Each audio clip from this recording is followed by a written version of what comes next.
Bom dia a todos, bom dia aos presentes, bom dia àqueles que nos assistem via internet, pela plataforma do Zoom. Todos muito bem-vindos ao Instituto Cearense de Estudos Tributários, para que possamos dar sequência à nossa reunião ordinária, que nós realizamos todos os meses, já tem aí mais de uma década, acho que já 2 décadas que a gente realiza praticamente todo mês, sem interrupção, a nossa reunião, o que para nós é muito importante, é um momento, uma oportunidade para debatermos, discutirmos assuntos tributários e até tendo interseção com outras áreas que nos ajudam, nos permitem compreender melhor o nosso confuso ordenamento jurídico. Hoje, nós teremos a oportunidade de discutir um tema muito interessante, atual, relevante, que diz respeito aos órgãos administrativos de julgamento e os precedentes judiciais.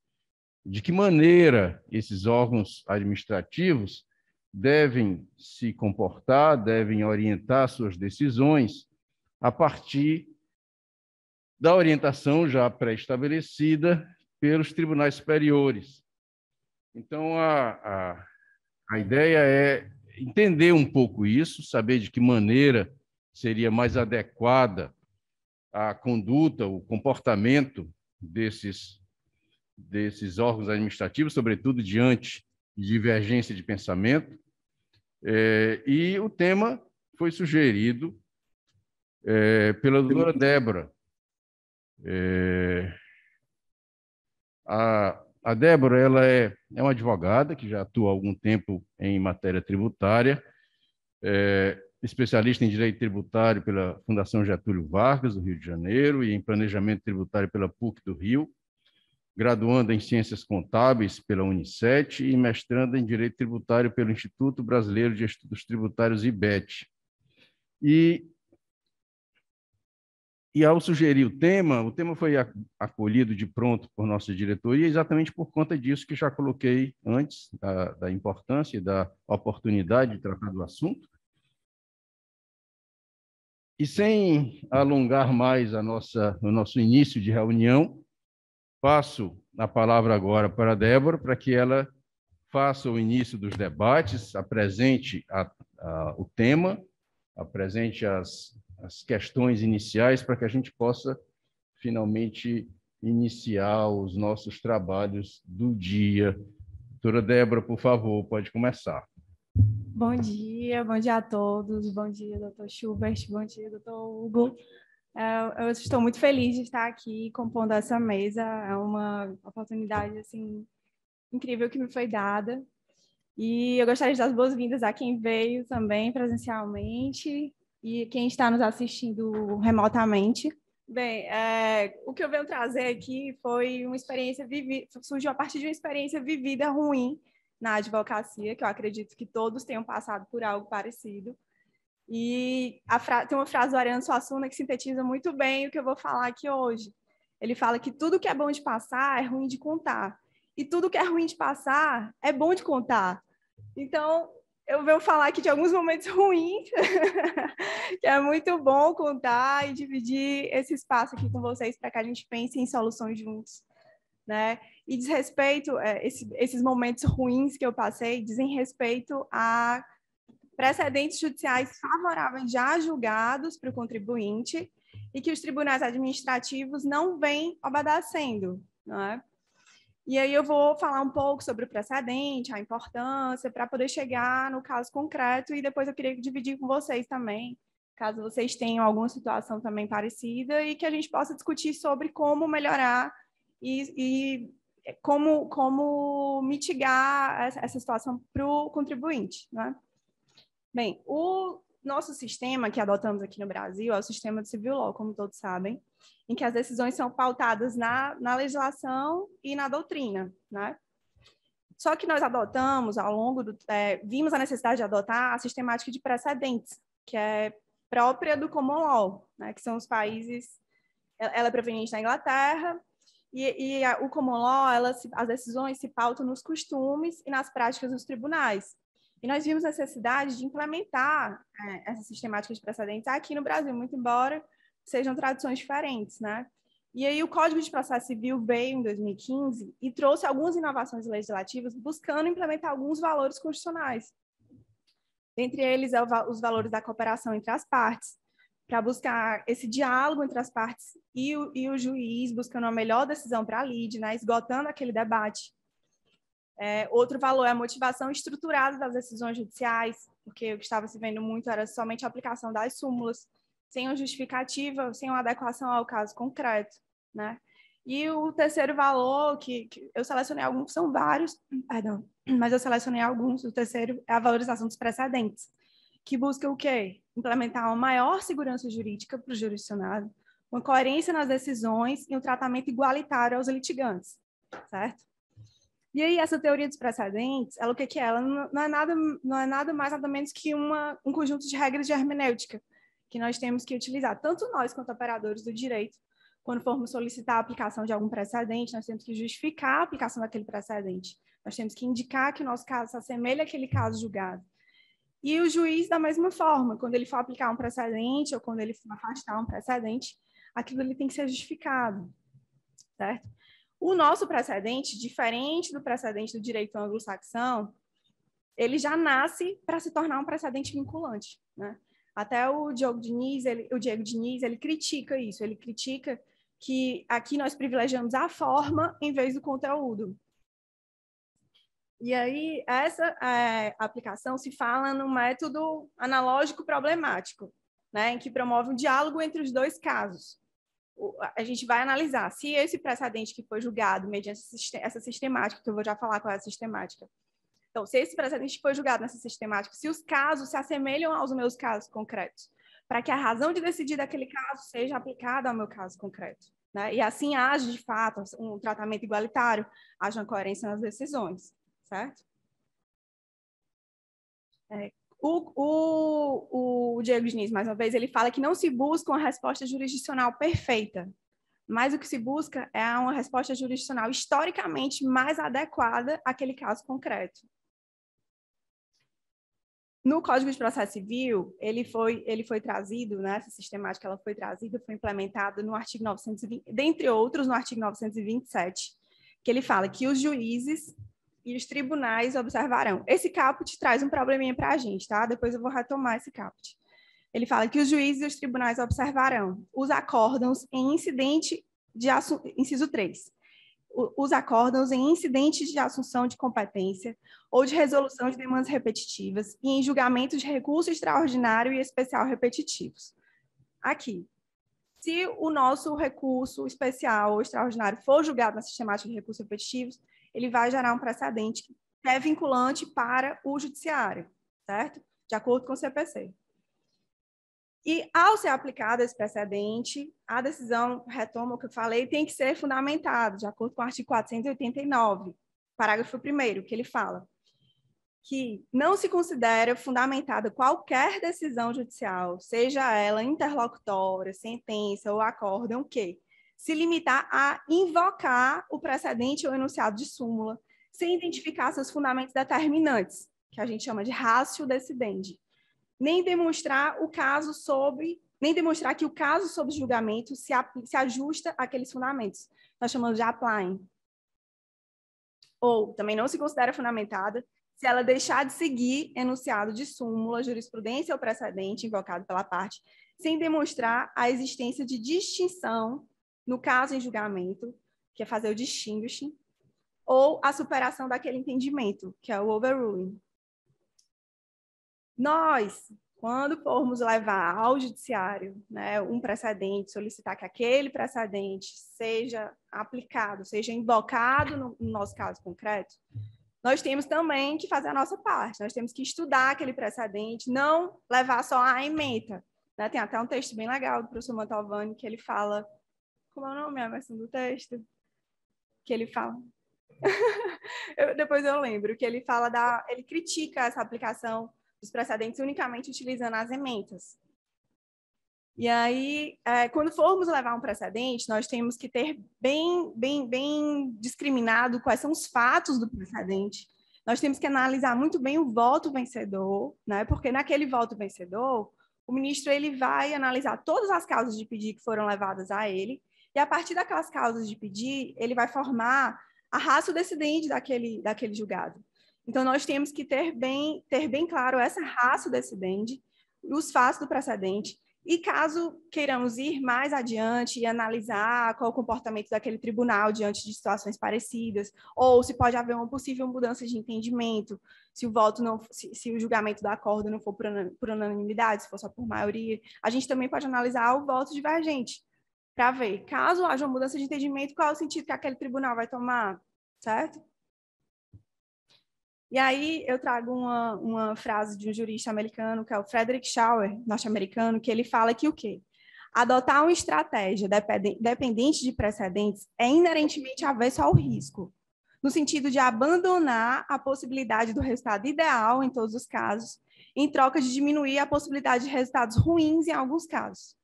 E aqui eu vou trazer os resultados ruins que vem ocorrendo, né, no âmbito dos tribunais administrativos. Por quê? Porque quando a gente leva ao tribunal administrativo essa teoria, quando a gente leva que existe um precedente formado, o tribunal administrativo ele simplesmente fala que ele tem que seguir o que está na lei. Então, eu vou trazer 3 situações em que, mesmo havendo julgamento favorável para os contribuintes na seara tributária, os tribunais administrativos eles ignoram, eles não aplicam, certo? O primeiro é que ocorre no estado de São Paulo, mas acredito que em outros estados também, que é a correção de débitos tributários superior à taxa Selic. Superior à taxa Selic. A taxa Selic, como todos sabem, tem natureza híbrida de correção monetária e juros de mora, e aquela correção feita dos débitos tributários dos estados e dos municípios não pode ser superior à taxa Selic. Por quê? Porque já tem um julgamento de um precedente analisado no agravo em recurso extraordinário 1.216.078, foi feita de repercussão geral, em que foi determinado que os Estados-membros e o Distrito Federal podem legislar sobre os índices de correção monetária e taxa de juros de mora incidentes sobre seus créditos fiscais, limitando-se, porém, aos percentuais estabelecidos pela União para os mesmos fins. E ainda assim, não é respeitado pelas instâncias administrativas estaduais. Eles corrigem os seus débitos em percentuais maiores do que a Selic, certo? Aqui no Ceará, um caso meu que eu queria conversar com vocês também, eu tenho um cliente que é a indústria de telecom, certo? E nós temos um precedente favorável no RESP 1.201.635, em que foi equiparado a atividade de telecom à atividade industrial. Para quê? Para que se gere crédito de CMS na entrada de energia no estabelecimento industrial. Então, a gente tem esse direito assegurado judicialmente no precedente. Mas o Estado do Ceará, ele autua o contribuinte quando ele se apropria desse crédito. E quando a gente leva para o CONAT mantém a autuação. E eu trouxe aqui um trecho de um conselheiro, no impugnação nossa, em que ele fala que, como já dito, o exercício desse contencioso administrativo tributário está adstrito às normas e leis, não podendo, portanto, fazer qualquer controle de legalidade ou aplicar qualquer interpretação diversa daquela expressa na legislação. Então, mesmo tendo o julgamento favorável, ele não é seguido pelo contencioso administrativo do Estado do Ceará. Em Maracanaú também passei por uma situação semelhante. Gente, com licença.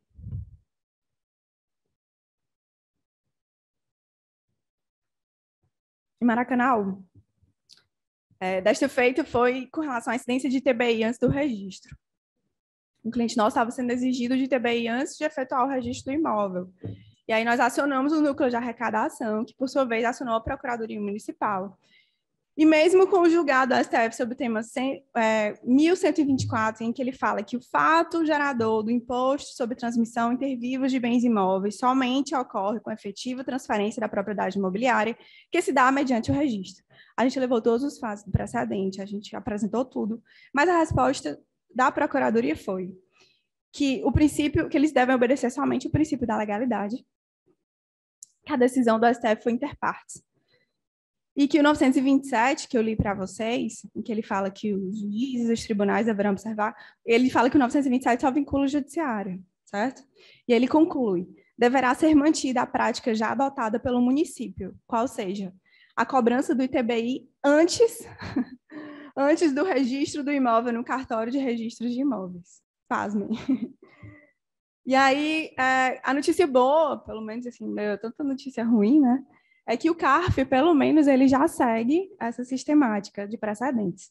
No regimento interno dele, no artigo 62, no parágrafo 2º, ele fala que as decisões definitivas de mérito proferidas pelo Supremo Tribunal Federal e pelo STJ em matéria infraconstitucional, na sistemática prevista pelos artigos 543b e 543c do antigo Código de Processo Civil, deverão ser reproduzidas pelos conselheiros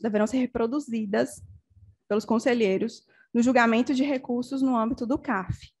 Então, o CARF ele já se conscientizou, né, que tem que respeitar a segurança jurídica, a coerência nas decisões, o tratamento igualitário dos litigantes. O TIT, ele caminha no mesmo sentido.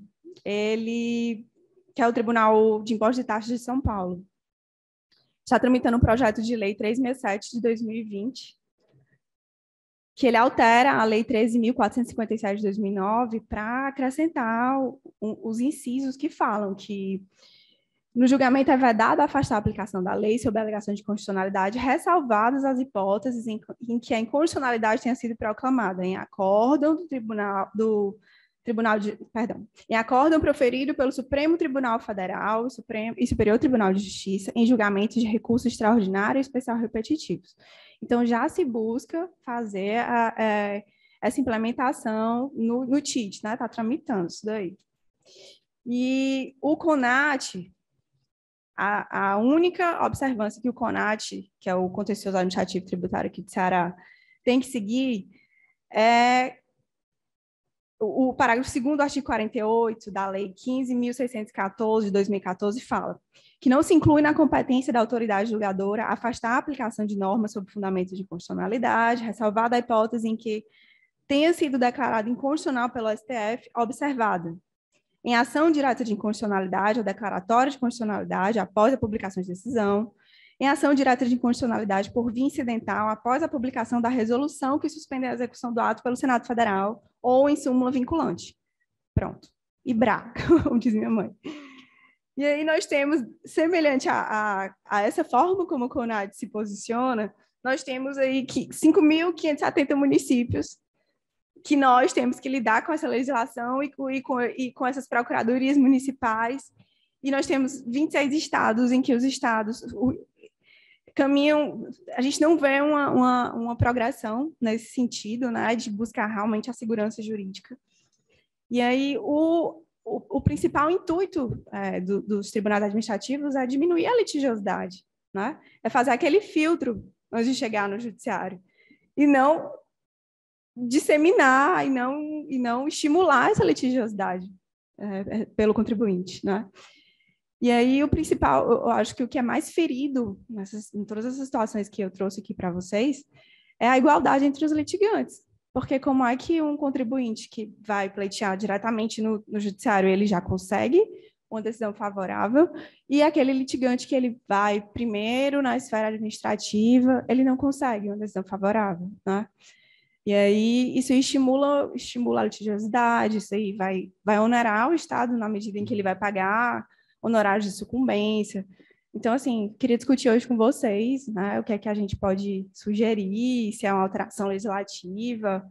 Enfim, esses são os meus causos, que são bons de contar, e eu devolvo a palavra para o doutor Schubert.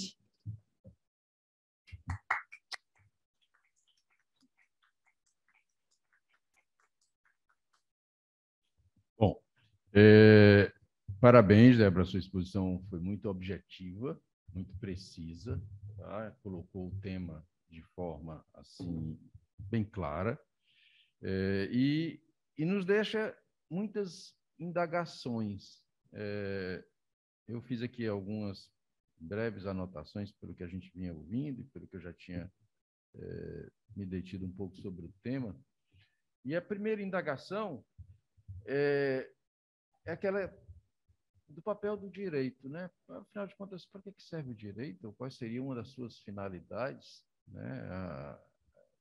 Estabelecer o mínimo de previsibilidade. Nós temos que conhecer as regras que precisamos seguir para que ter uma ideia da consequência das minhas condutas, das minhas escolhas, né? Acho que essa é a razão de existir o ordenamento. A básica, uma das principais.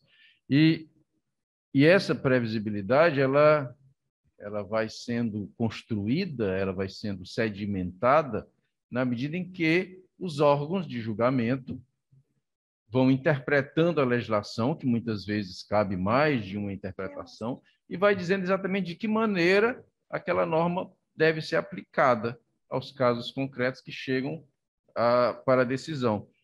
Então, aí é que vem a questão da importância dos precedentes, que a Débora colocou muito bem. Então, assim, e aí vem a posição, que muitas vezes se coloca de forma antagônica, quando não deveria ser, entre os órgãos administrativos de julgamento e os órgãos judiciais.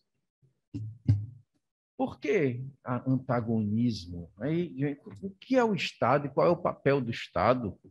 Então, o Estado se divide em partes, para que essas partes estabeleçam um autocontrole. Então, tem o judiciário, o legislativo, o executivo, e essas partes vão procurar um equilíbrio para evitar os abusos, evitar o excesso no poder. E uma das partes diz, eu não vou atender o que a outra diz. O executivo diz, não, eu tenho o meu órgão administrativo de julgamento, mas eu não vou atender o que a outra parte do meu corpo diz, que é o judiciário. Por quê? Porque eu não sou vinculado a outra parte. Mas é a tua parte. Você não é vinculado a ela. Se o que o judiciário diz não é importante para o executivo, ele tem que ser importante para o contribuinte.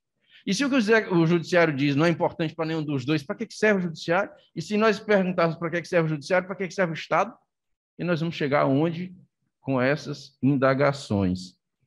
Então, a ideia é que o Brasil, especialmente, ele é muito aferrado a normas escritas, a casuísmo.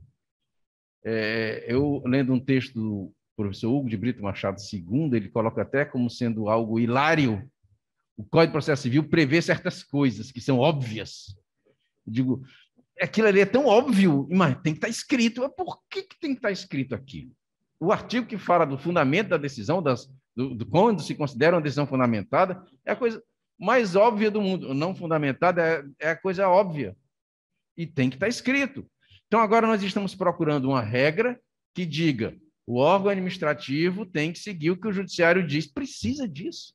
A gente vai dizer assim, não, mas precisa, porque precisa na Constituição, inclusive, dizer que a administração pública tem que seguir o princípio da moralidade. Tem que estar escrito isso. Tem que estar escrito no dispositivo da Constituição que o poder público tem que atender à moralidade. A própria moral não exige isso, independente do direito. A própria razão de ser do Estado e da administração já não exigiria isso como algo inerente. Tem que estar escrito que ele tem que atender à moralidade. Aí vem o apego às questões casuísticas, normativas casuísticas, para fugir de determinados limites. Então, o órgão administrativo quer julgar do jeito dele, do jeito que ele pensa, e o que o judiciário diz, quando é a favor, ele festeja, invoca e fundamenta. Quando é contra, ele finge que não existe. Não existe, por isso eu vou seguir o meu caminho, é o que a Débora colocou muito bem. E aí vem a necessidade do artigo 15 do Código de Processo Civil dizer que as regras que estão postas naquela lei, que regula o processo de maneira mais ampla, se aplicam de maneira supletiva e subsidiária aos processos administrativos. E, olha, se já tem uma lei dizendo, até que nem precisaria, mas já tem uma lei dizendo que se aplica de forma supletiva e subsidiária, o Código de Processo Civil diz que todos devem atenção aos precedentes. Por que isso não se aplica para o administrativo? Por que eu tenho que depender de um regimento interno daquele órgão administrativo que autoriza ele a fazer uma coisa que já era óbvia, necessária e urgente que seja feita? Regimento interno, normalmente, é uma norma menor, uma norma administrativa menor, mas eu preciso da autorização de um regimento interno para atender o que eu deveria atender desde sempre. Então, assim, eu também só trouxe indagações para que a gente pense até de uma maneira mais ampla, não necessariamente preso a não existe a norma, não existe aquela lei, não existe aquele artigo do regimento interno, não precisa disso. Se o órgão administrativo realmente quisesse aplicar, aí diz assim, não, mas é porque o órgão administrativo não tem competência para declarar a inconstitucionalidade de uma norma, ele não tem competência para dirimir conflitos de interpretação nacional, no direito nacional, direito federal. Tudo bem, tem não. Quem tem? Supremo e STJ. Quando é que se considera que esses conflitos estão minimamente dirimidos, que a gente tem minimamente um caminho apontado? Quando existe uma decisão proferida pelo Supremo em repercussão geral ou em outras ações, outros procedimentos até de efeito vinculante, ADIM, outras coisas, ou no STJ, quando é no recurso repetitivo. Então, nós temos aquela orientação, aquilo ali vincula o judiciário, que é quem decide por último. Por que não iria vincular o administrativo? Por que não vincula o administrativo? Não, o administrativo não está vinculado, mas por que não está? Se aquela decisão administrativa for submetida ao controle do judiciário, o judiciário vai mandar fazer daquele jeito. Ele diz, não, mas enquanto o juiz não mandar, eu não faço. Ele está se comportando como um cidadão infrator. Não é nem como um cidadão comum, não, é como um cidadão infrator. O Estado não pode se comportar nem como cidadão, ele não tem liberdade para se comportar como cidadão. E ele ainda se comporta como cidadão infrator. Eu só vou se o juiz mandar. Se o juiz não mandar, eu não vou. Como assim? Por que isso? Né? Já está superada a limitação de que ele não tem competência. Por que está superada? Porque o órgão judicial que tem competência já disse, é desse jeito. Basta que ele diga, eu estou aplicando um precedente por recurso repetitivo, um precedente por repercussão geral. Então, ele não está decidindo nada, ele está só baixando a cabeça e dizendo, o certo é assim. Acabou. Mas não, prefere manter as cobranças. E, como a Débora colocou até, ela até colocou, pasme, né, a expressão que ela usou, brutalmente contra a lei, contra o direito, contra a Constituição. Como que o Estado vai cobrar um reajuste, uma atualização superior à Selic? O Supremo já disse várias vezes que a competência para legislar sobre moeda é da União Federal. Então, só a União Federal que pode tratar sobre atualizações, correções. Os estados, também pode, mas desde que atendido ao limite federal. Quiser cobrar menos, ok, mas não pode, porque o máximo é a lei federal que estabelece. Então, isso aí nem se discute mais, ou pelo menos não deveria se discutir. Aí vem um órgão administrativo e diz, eu não sou vinculado a isso e continuo cobrando mais do que a Selic. E se for em casos como o município de Fortaleza, que embora possa se dizer que de 2015 para cá tentou corrigir essa história, mas débitos antes de 2015 é uma coisa assustadora. O juro que o município de Fortaleza cobra de débitos antes de 2015 é para espantar qualquer pessoa. Qualquer pessoa de bom senso não acredita naquilo que está vendo. É correção, mais juro, mais isso, mais aquilo outro e tal, e fica uma coisa muito elevada. Crédito de energia elétrica na operação de comunicação, serviço de comunicação. A energia elétrica é insumo, ela não precisa declarar inconstitucionalidade de nada, não precisa negar uma lei estadual, não precisa dizer, basta dizer, está esse enquadro no conceito de insumo, acabou, é o insumo. Por que ela não aceita o crédito da energia elétrica?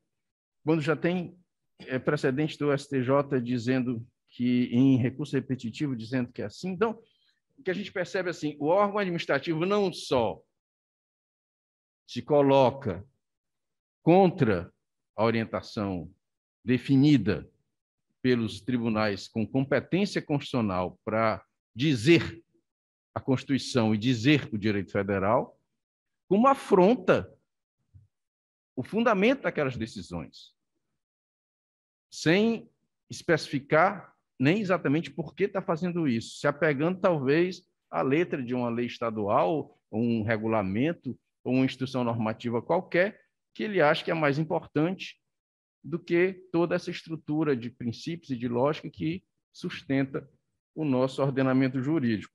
Então, assim, mais uma vez, parabenizando a doutora Débora pelo tema e pela exposição que fez.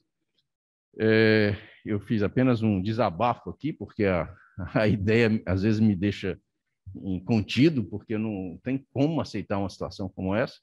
Mas agora passo a palavra ao professor Hugo de Brito Machado II, que com certeza tem algumas considerações ainda importantes a fazer sobre esse tema.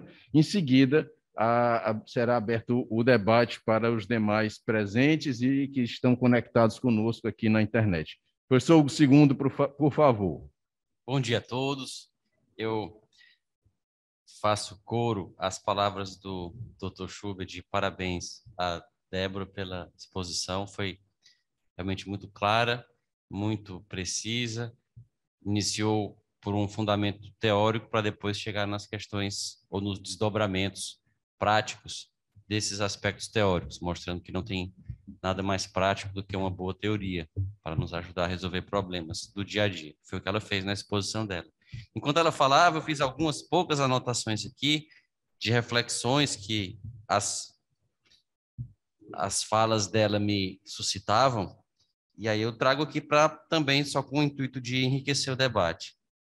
A primeira ideia é de que, foi dito por ela com muita propriedade, que o nosso sistema de precedentes é um sistema meio que imposto pela legislação e que tem uma importância maior a forma do precedente do que o conteúdo, a corte que o editou e a data em que ele foi editado. Nós continuamos aplicando o vício da cultura do direito legislado. Uma norma vale mais pela hierarquia e pela data. Data não propriamente uma questão de validade, mas de revogação. Então, se uma norma é superior à outra, prevalece a superior. Se uma é posterior, prevalece a mais recente, se forem da mesma hierarquia. Isso a gente fala de lei, de Constituição, de decreto. Quando fala de precedente, a gente quer aplicar a mesma ideia, mas essa ideia não serve nos precedentes. Nós podemos ter um precedente muito antigo que continua sendo aplicado. O Brown versus Board of Education nos Estados Unidos foi proferido há muito tempo, mas não importa. E, às vezes, um precedente de uma corte inferior termina alterando o entendimento da corte superior por causa do que foi dito ali, não por conta da hierarquia da corte que editou.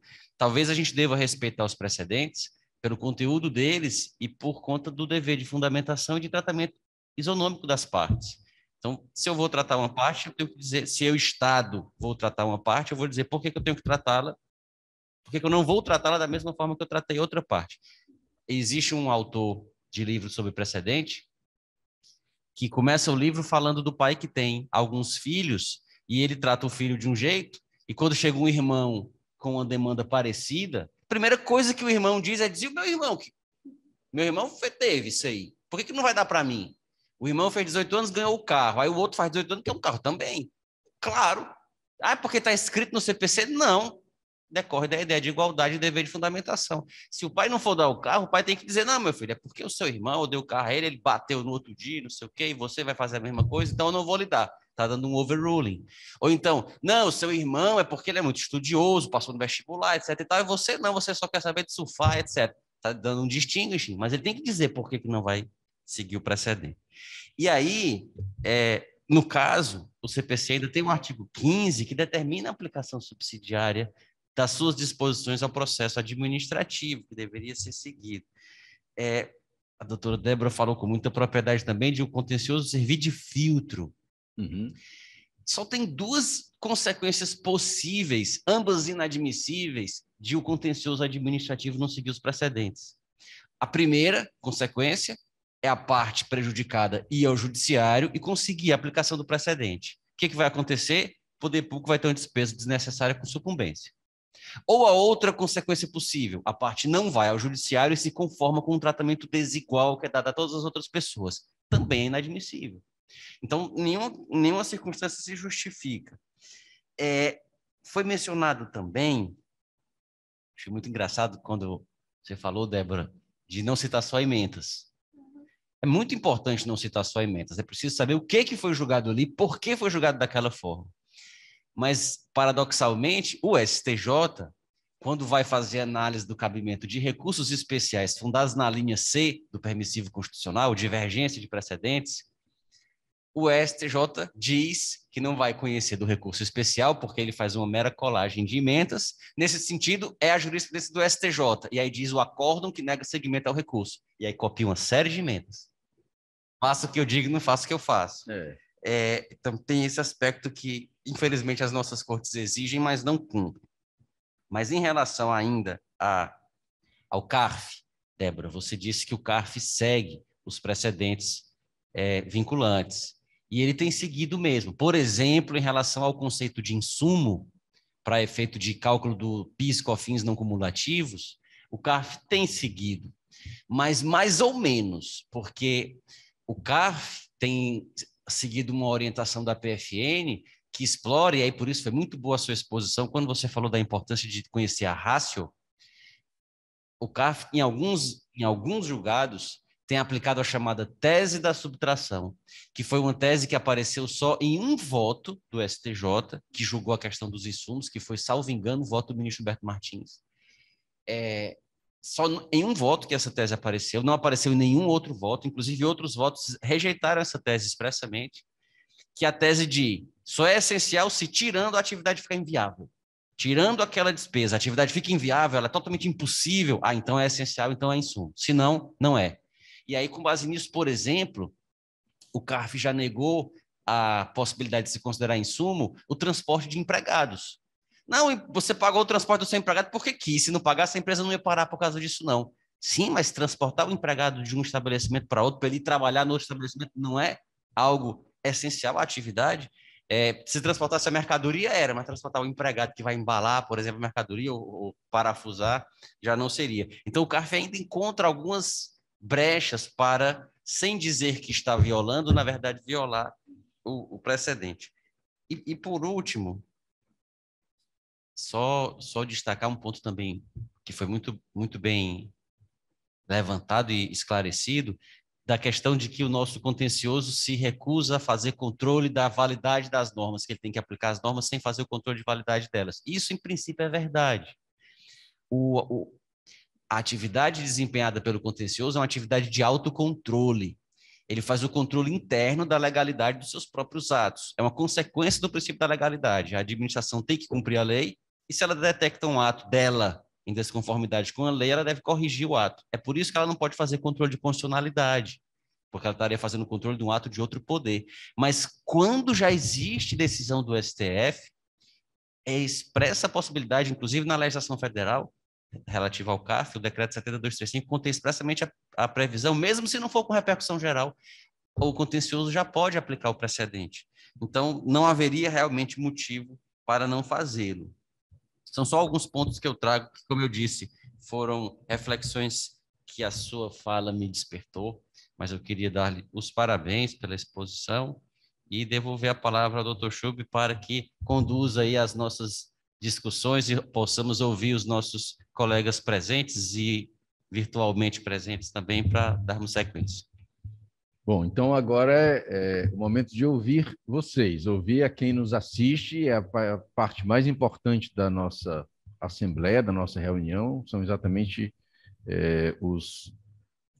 aqueles que comparecem, que prestigiam os nossos encontros. Então, assim, por favor, as considerações que vocês podem fazer. Diga. Bom dia a todos. Bom dia. Primeiramente, eu vou parabenizar a doutora Débora e a mesa aqui presente. Uma das questões assim, que me levantou é que elas não reproduzem os precedentes judiciais, acabam por gerar prejuízo à própria fazenda pública, né? Não seguir o precedente é violar a própria lei, já que o juiz ele é um intérprete legítimo da norma, né? Aí a minha pergunta olhando nessa perspectiva, quando o Conselho Fiscal deixa de observar a jurisprudência, ele não está violando os próprios princípios da administração pública ali do artigo 37 da Constituição Federal, principalmente a moralidade e a eficiência, porque ele está deixando de ser eficiente. Quando você fala, tem que ser o controle de legalidade, não deixa de ser um controle de legalidade. Por quê? Porque o precedente ele já está sendo reconhecido pelo próprio judiciário e, a meu ver, seria a própria lei em si, né? De uma forma diferente, lógico, não a lei em sentido estrito, mas uma lei interpretada pelo juiz e que, a meu ver, esse controle de legalidade poderia sim estar sendo feito nessa situação, porque são leis, né? Uma lei mais atual, uma interpretação dada que deve ser seguida. É mais ou menos, meu questionamento é esse. Então, Débora pode responder. Eu concordo, Adriana, contigo, assim, 100%. Ele se atém unicamente ao princípio da... Vou tirar mais uma vez. Ele se atém somente ao princípio da legalidade do código, né, da lei legislada. Eles argumentam unicamente nisso. Mas eu concordo contigo que isso fere o princípio da eficiência, isso fere a moralidade, porque vai abarrotar o judiciário mais ainda, não é? Tem um custo não só com o honorário de sucumbência, mas às vezes a gente tem que nomear um perito, para o perito avaliar, por exemplo, nesse caso da energia elétrica, qual foi a energia que foi usada realmente no processo industrial, qual foi... Então, assim, gera uma cadeia de acontecimentos para o contribuinte e para o Estado também, que fere essa efetividade. Ele tem força de lei, né? Ou seja, não está ali escrito ali em uma lei específica administrativa, mas ele tem força de lei a partir do momento que o próprio judiciário é vinculado, a meu ver, como o doutor Schubert falou muito bem, que é todo o Estado, né, o judiciário, ou seja, ele está descumprindo a própria lei do próprio Estado, né? Sim. Então, assim, é meio... É isso mesmo. Obrigada. Muito boa a reflexão, Adriana. Eu acho até, Adriana, que os dois princípios que você falou, eles são violados em cada uma das hipóteses que eu mencionei, quando eu disse que só havia duas consequências possíveis de não respeitar o precedente. O cidadão se conformar com um tratamento diferente do que as outras pessoas vão receber, e aí isso viola a moralidade, porque o fisco está se aproveitando da insuficiência, da incapacidade ou da desistência ou do cansaço de alguém para dar a ele um tratamento ilegal, que o judiciário já reconheceu que é ilegal, ou na outra possibilidade, que é onde a pessoa ia ao judiciário, ineficiência, porque está levando a despesas desnecessárias da máquina judiciária e dos honorários de sucumbência que serão pagos, aumentando, como a Débora disse, a litigiosidade de maneira desnecessária. Você reclama que o judiciário tem um excesso de processos, mas esse é um dos motivos de um excesso totalmente desnecessário de processos. E isso, em análise, é quem custeia o judiciário. Só para lembrar o nome do texto do professor Mantovani, que a Débora falou, chama Frase sem texto, a utilização de precedentes a partir de emendas, que resume bem o que ela falou aí, né? Que ele fala nesse texto, quando você tira o trecho do contexto e tenta utilizar como precedente para aquele caso algo que não vale como precedente, porque você não leu o julgado como um todo. Lembra do caso que ele conta no texto da Ilíada, para poder tratar aqui? Exatamente. Eu não me lembro. Eu lembro da questão, é que ele fala tantas coisas nesse texto, ele fala da ratio decidens, né? Fala da obter dictum, que a obter dictum ela é só uma parte complementar, ela pode ser retirada, e a ratio decidens não é a parte fundamental do julgado que tem que ser levada em conta. Ele fala da técnica de deslizamento de sentidos, que é exatamente essa fluidez que você tem que ter ao interpretar o julgado, ao invés de ler só a ementa limpa e seca. Ele fala até daquela questão do...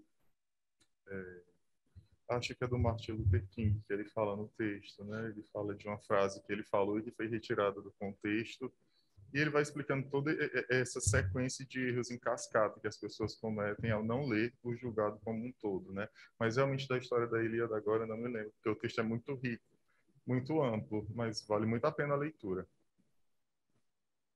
Pelo que eu me lembro, o marido dela viaja para a guerra e aí chegam os pretendentes porque estão por certo de que ele vai morrer e querem casar com ela. Daí ela fala, não, deixa eu só terminar de costurar essa manta aqui que depois eu fico aberta para meus pretendentes.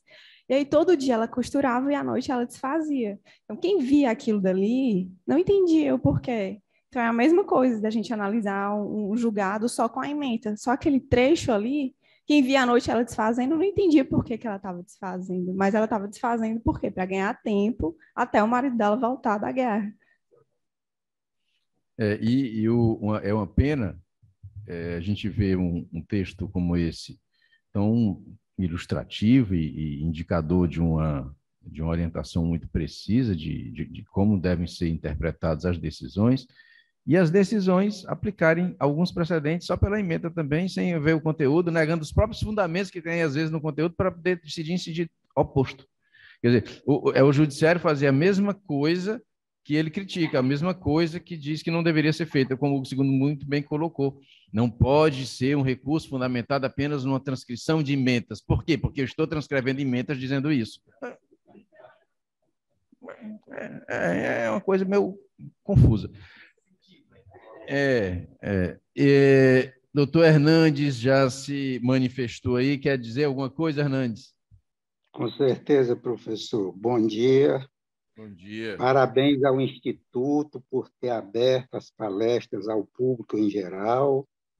Eu acho que daqui a um dia estarão participando os contadores, os advogados desiludidos com mais ânimo para discutir. Parabéns à professora Débora pela simplicidade do seu estilo de conversar e objetividade. Parabéns ao Instituto por ter mudado as nossas discussões para coisas concretas, para a realidade. Essa da doutrina a gente já cansou e já vê que no Brasil não funciona, ou não funcionava. O doutor Hugo Machado, o doutor Hugo de Brito, cansou de tanto defender isso, de as autoridades serem obrigadas a responder, inclusive, pelos seus excessos, pelos seus abusos, pelos seus excessos de autoridade, abuso de autoridade, e a gente custou a entender. O próprio I7, me perdoem a expressão, custou a entender que nosso tema deve ser diariamente a realidade brasileira atual. E com os novos doutrinadores, como a doutora Débora e muitos outros que estão, o próprio doutor Hugo II, apesar de ser uma sumidade, é novo para nós por causa da idade dele. E isso faz com que já se mexa aí nesse nome bonito que ela disse, direito anglo-saxão, essas coisas assim, que são exatamente, nos outros países, respeita-se a lei, inclusive a ética. Nós estamos longe de o servidor público, eu estou falando não de cada servidor público, mas dos servidores públicos, como gênero, como grupo, entender a importância da ética para o contribuinte, para a própria existência do Estado. Então, eu estou parabenizando o I7 porque a gente agora tem mais ânimo de apresentar temas novos, ou participar de temas novos. O professor Schubert perguntou aí, digamos assim, objetivamente, para que serve o direito? E se levar, depois da gente ter 40, 50 anos de advocacia como eu tenho, a gente ainda perguntar para que serve o direito?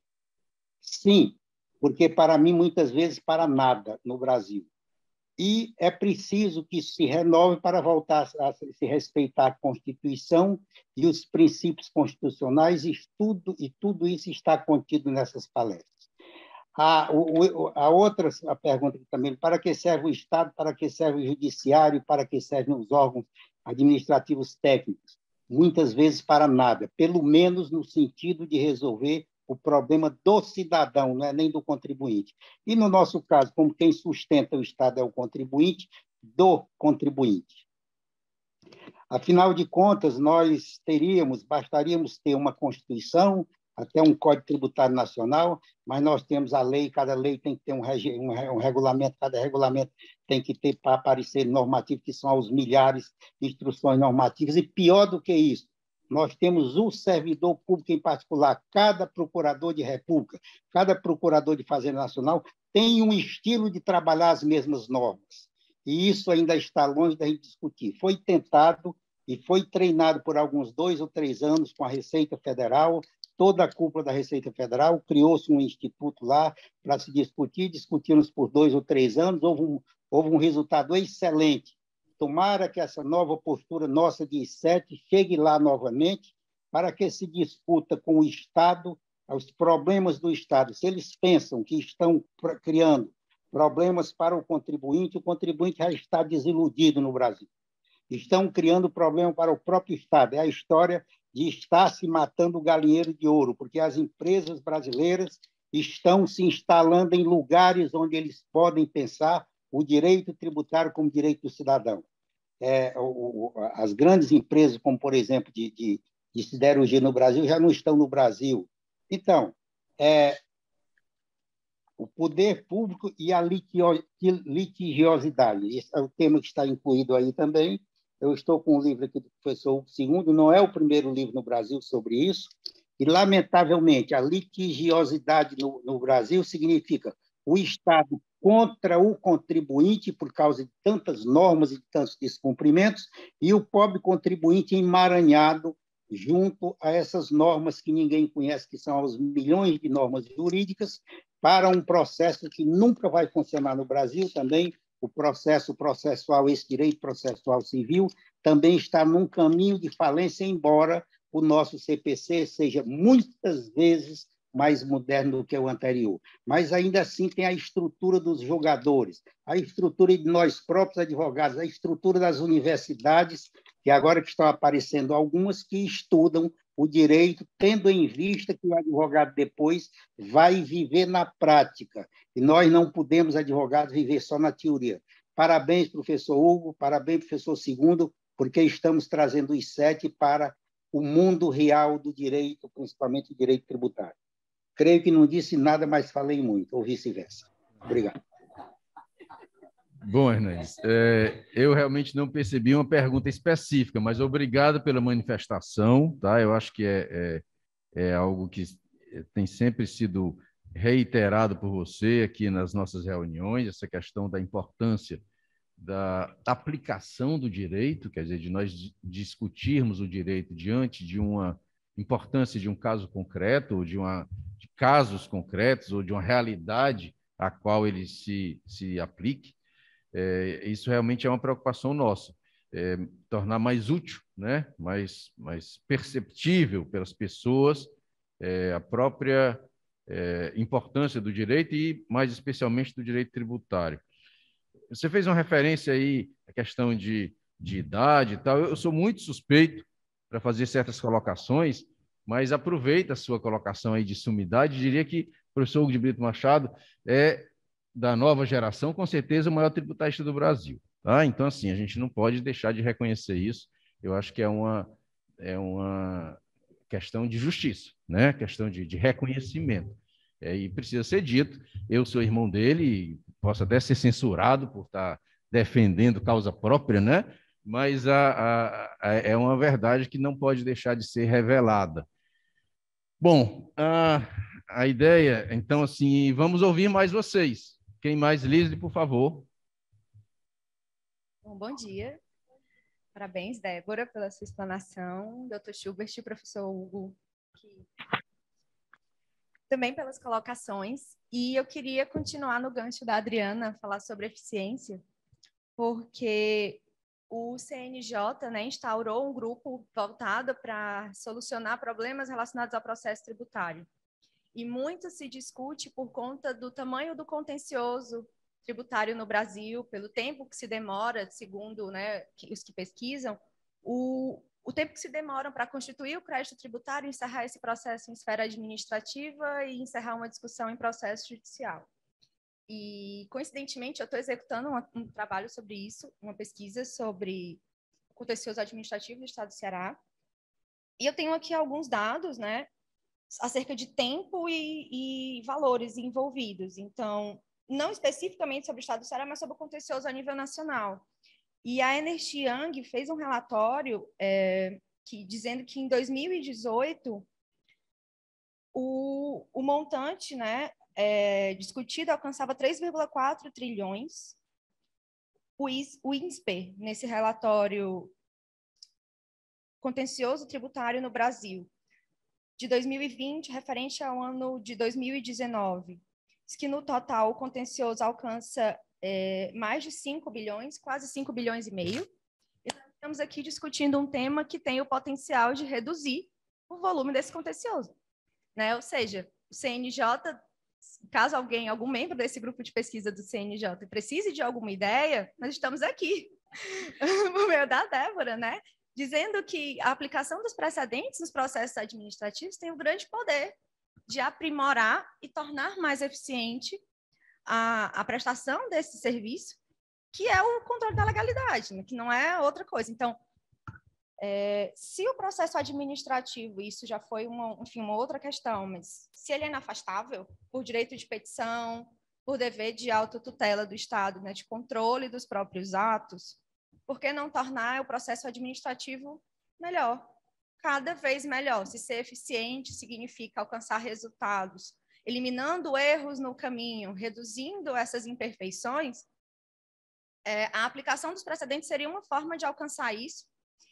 E eu fiquei na dúvida, isso foi uma colocação, não era uma dúvida, mas a dúvida que eu tive foi a respeito da primeira decisão que tu citou. A fundamentação dizia que não competia ao julgador administrativo fazer controle de validade ou controle de legalidade. Porque se eu tiver entendido corretamente, se tu tiver falado que não compete controle de legalidade, aí já fica confuso até sobre a própria função, né, do processo administrativo do ponto de vista desse julgador. Acho que foi o primeiro que você citou, que você até leu um trechinho. Pronto? Obrigada pelas colocações. Eu concordo contigo com relação a diminuiria muito a litigiosidade caso fossem aplicados os precedentes, né? Tanto que cumpriria o papel de filtragem, que é o papel que é para ser exercido pelo Tribunal Administrativo, que é filtrar aqueles casos, dar uma boa decisão àquele caso, justamente para evitar que se tenha argumento para se chegar ao judiciário. Mas aqui é o contrário, né? As ideias são trocadas. Aqui ele dá para você o argumento para você ir ao judiciário. E o trecho que eu li foi aqui no CONAT, em que ele fala que o exercício desse contencioso está adstrito às normas e leis, não podendo, portanto, fazer qualquer controle de legalidade.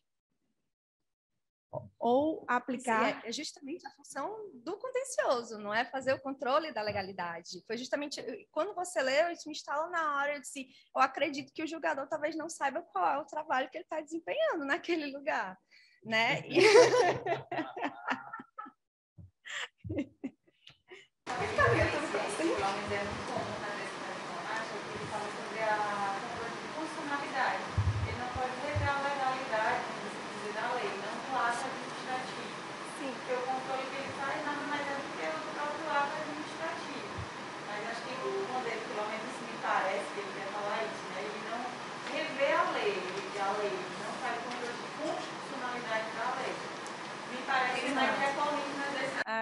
É porque a lei, a lei que trata, o decreto que trata do CMS, ele fala que só é aplicável para as indústrias. Então, ele se atém àquilo ali e pronto, entendeu? Ele fala que ele não pode fazer esse controle de legalidade dessa lei. Ele não pode dizer que essa lei, perdão, esse juízo de valor, né? E aí, pegando esse exemplo, só aplica para as indústrias, na medida em que a telecomunicação foi equiparada à indústria, ela passou a ser indústria. Eu posso aplicar o mesmo dispositivo. Quer dizer, o CONAT não tem que dizer a lei do Estado do Ceará é inconstitucional. Não é inconstitucional. Eu tenho só que interpretá-la de maneira adequada com a orientação da justiça do STJ. Então, assim, o CONAT realmente tem a tendência de até ter dificuldade de negar um artigo do regulamento diante da lei. Então, tem a lei do Estado do Ceará, que trata de CMS, e tem o artigo do regulamento, que pretende regular aquela lei, mas que faz alguma coisa diferente do que tem na lei. O CONAT tem uma dificuldadezinha de dizer, não, esse artigo não vale. Ele tenta encontrar uma interpretação que justifique aquele dispositivo de regulamento. Mas acho que a ideia da decisão que a Débora trouxe é exatamente essa, de que ele não vai apreciar a validade da lei, ele não vai discutir o que a lei está dizendo. Pode ser um absurdo, mas a lei está dizendo, ele aplica de olhos fechados, né? Mais ou menos isso que dá a entender que ele está decidindo. Mas a vedação, no caso do CONAIT, é afastar a norma com base na inconstitucionalidade. O regimento interno deles está expresso lá dizendo que o conselheiro não pode afastar a aplicação daquela norma com base na declaração de inconstitucionalidade, a não ser que tenha sido declarado pelo STF. No caso específico, acredito que seria mais uma interpretação, né? Você não está afastando a norma, você, na verdade, você está querendo abrir um leque que seja aplicado a outras situações, que foram equiparadas à indústria, né? Então, eu acho que realmente falta isso a alguns conselheiros, realmente entender um pouco. Ele realmente não pode afastar, segundo o regimento, com base na inconstitucionalidade, mas essa interpretação é plenamente cabível, principalmente porque ainda tem o precedente judicial, né? Uhum. A ideia é isso, o que é equiparar, né? Se eu estou equiparando, obviamente para todos os efeitos, senão não estou equiparando. E um dos efeitos, e óbvio, é o do aproveitamento do insumo essencial. Para a telecomunicação, sem energia, ela simplesmente não funciona, desliga tudo. Então, eu acho que é uma questão até lógica, né? Mas, às vezes, e aí eu vou fazer aqui uma colocação, às vezes o intuito arrecadatório supera tudo, né? Então, aquela vontade de manter a arrecadação, inclusive levando a um número irreal do que a gente chama de dívida ativa. Muitas vezes, tanto o Estado como o governo federal, eu tenho tantos bilhões em dívida ativa. Desses bilhões, quantos estão de acordo com a jurisprudência? Né? Então, alguns, talvez, desses bilhões estejam em desacordo com a orientação da jurisprudência do STJ e do Supremo. Então, eles deveriam estar lá? Não deveriam. Aquela dívida ativa é verdadeira? Não. Então, aí fica uma coisa que tem uma série de consequências negativas, né? Que são ruins para a estabilidade do ordenamento, para a segurança jurídica. A gente começa a colocar em dúvida tantas outras coisas. Bom...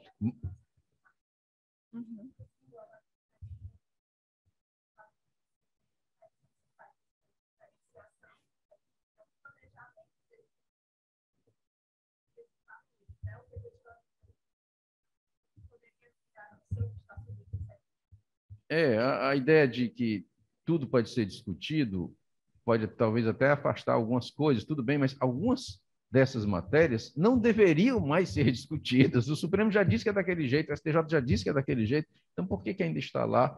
Por que ainda se insiste, arriscando que o contribuinte não tenha advogado, arriscando que o contribuinte perca um prazo, como o professor Hugo II já colocou, apostando na quebra, no rompimento, na ruptura da isonomia, né, da desigualdade, de receber um tributo de forma ilegal, inclusive colocando em xeque tudo, o princípio da legalidade, é aquela questão que eu coloquei inicialmente, a própria lógica do ordenamento, que é tudo submetida a uma dúvida, a uma pressão, e a insegurança reina. Bom, mais alguma coisa? Diga, Melissa. Melissa, fala no microfone para o pessoal de casa te ouvir, por favor. Quando a gente debate de processo administrativo, é interessante como cada órgão, cada estado, ele tem uma vivência própria, né? Ele tem não só uma lei própria de processo administrativo, mas também um dia a dia diferente. Por muitas vezes a gente até se indigna um pouco, né, pela estrutura. E, às vezes, é difícil falar da aplicação dos precedentes no órgão administrativo, dialogar assim como um todo, por conta dessa diferença. E aí eu até venho sempre me instigando, pelo menos na parte de tentar voltar a pesquisar, na parte de processo administrativo, e uma coisa que eu acho interessante seria exatamente essa unificação. Eu sei que a gente encontra aí o entrave da autonomia dos entes federativos. É claro que eles precisam ter leis próprias, porque eles precisam ter essa autonomia para legislar no âmbito do processo legislativo, do processo administrativo. Mas eu acho que seria interessante algo mais poderoso, uma lei que ela trouxesse assim, uma unificação. Que eu entendo que o processo administrativo federal ele não tem tanto esse papel, nem a 9784, nem também a legislação própria do CARF, eu não entendo que ela seja espelhada, pelo menos nos âmbitos estaduais. E se a gente tivesse assim um diploma normativo em relação ao processo administrativo, talvez mais poderoso e que trouxesse mais essa necessidade do respeito aos precedentes, acho que seria mais interessante, porque a gente fica aqui, por exemplo, no CONAT, a gente olha para o regulamento, para o regimento interno, e aí vê que ele deve aplicar quando se tratar de repercussão geral, aí ele deve, né, aplicar o precedente. Mas eu acho que isso é algo tão pouco, né? A gente tem debates tão ricos que podem ser utilizados no CONAT. Então, eu acho que se a gente tivesse ali uma organização melhor nessa parte de legislação de processo administrativo, eu acho que a gente conseguiria ir um pouco mais à frente nesse debate da aplicação desses precedentes. É verdade, eu acho que um código de processo tributário em lei complementar, com normas gerais aplicáveis à União, Estados e municípios, seria importante para contribuir nesse sentido, com certeza. Inclusive para consolidar, para positivar, para deixar escrito, né, que o processo tributário é diferente. O processo tributário é diferente. Tá? Às vezes não se percebe isso, mas é diferente. E a diferença, como já colocado pela melhor doutrina, inclusive pelo professor Hugo Machado II, que acabou de se manifestar, a diferença é de ser vista pela diferença interpartes. Estado de um lado, cidadão do outro. É diferente do processo civil comum, que tem cidadão. O cidadão faz mal ao outro cidadão e outro cidadão usa as mesmas armas contra aquele cidadão que lhe fez mal. Bloqueio de conta bancária, qualquer um pode pedir de qualquer um, e arca com as consequências disso. Né? Com o Estado, não. Com o Estado é tudo diferente. O Estado tem uma situação assim gigantesca, maior, um poder, uma influência, um dirigismo. Chega ao ponto do secretário de Fazenda, governador de Estado, o ministro da Economia e presidente da República e dizer, olha, decida aí com cuidado, porque eu estou cortando aqui o orçamento e para não sobrar dinheiro para o vinho de vocês aí na ceia de Natal. E os ministros, desembargadores e juízes ficarem preocupados com isso. Então, diante de um poder avassalador como esse, tem que ter uma norma diferente, uma norma que dê um tratamento na tentativa de igualizar essas duas partes tão diferentes, Estado e cidadão. Então, sob esse ponto de vista, eu acho que uma norma, um código, um diploma regulando o processo tributário, ele já está sendo ressentido essa ausência há muito tempo. Nós precisamos ter isso. Temos só que ter cuidado para que não venha, por exemplo, um código como é? Código não, Código de Defesa do Contribuinte, acho que o Estado do Ceará tem, não? Código de Defesa do Contribuinte, e o Código de Defesa do Contribuinte trazendo normas a favor da Fazenda. É uma coisa assim complicada.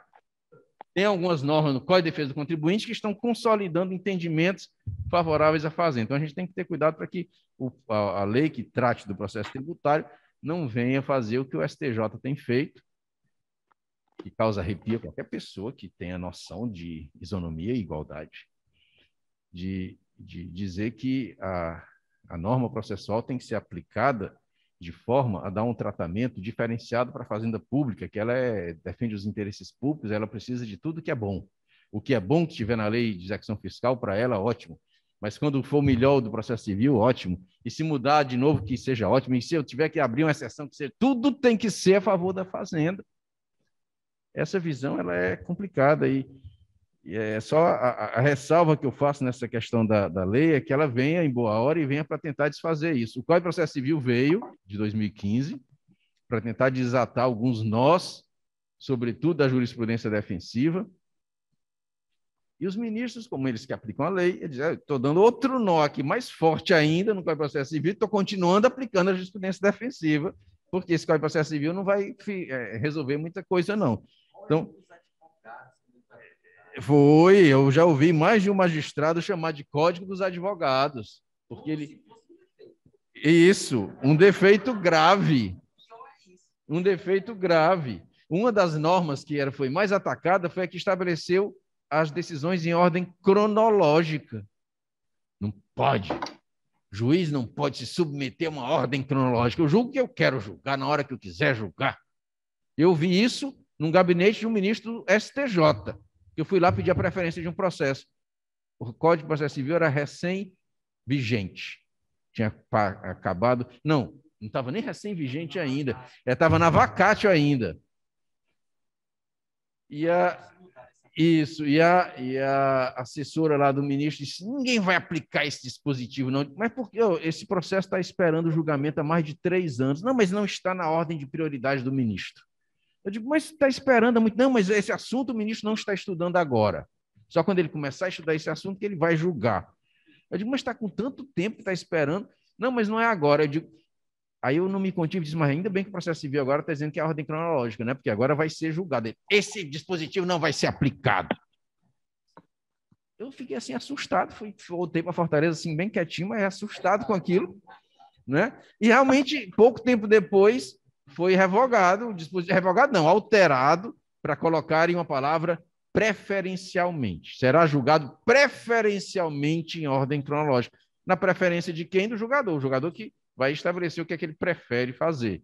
Então, assim, realmente é difícil você tratar as posturas judiciais de aplicação da lei pela lei, porque ele vai continuar aplicando aquela mesma lei e vai encontrando um jeito de se adaptar, de fazer prevalecer a vontade dele. Mas é uma tentativa, é um instrumento que se tem, é uma questão de formar uma cultura, né? Apostar nos novos magistrados que vão surgindo e que podem pensar diferente, que podem trazer uma mudança importante. Bom, mais alguém quer fazer uma manifestação? Diga, Diego. Bom dia, tudo bem? Desculpa aí pelo atraso. Não sei nem se vocês já discutiram esse ponto. Eu acho que quando a gente vai falar de teoria de precedentes, não tem como a gente falar de precedentes se não falar do julgador, formação do julgador.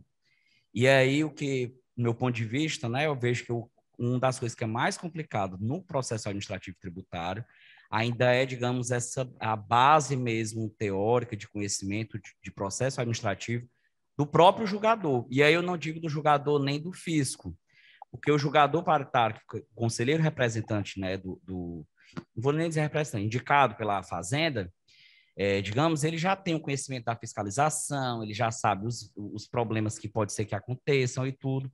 O conselheiro indicado pelas federações, e no caso do CAF, a confederação, ele chega muitas vezes ali e não sabe questões como vice formal e vice material.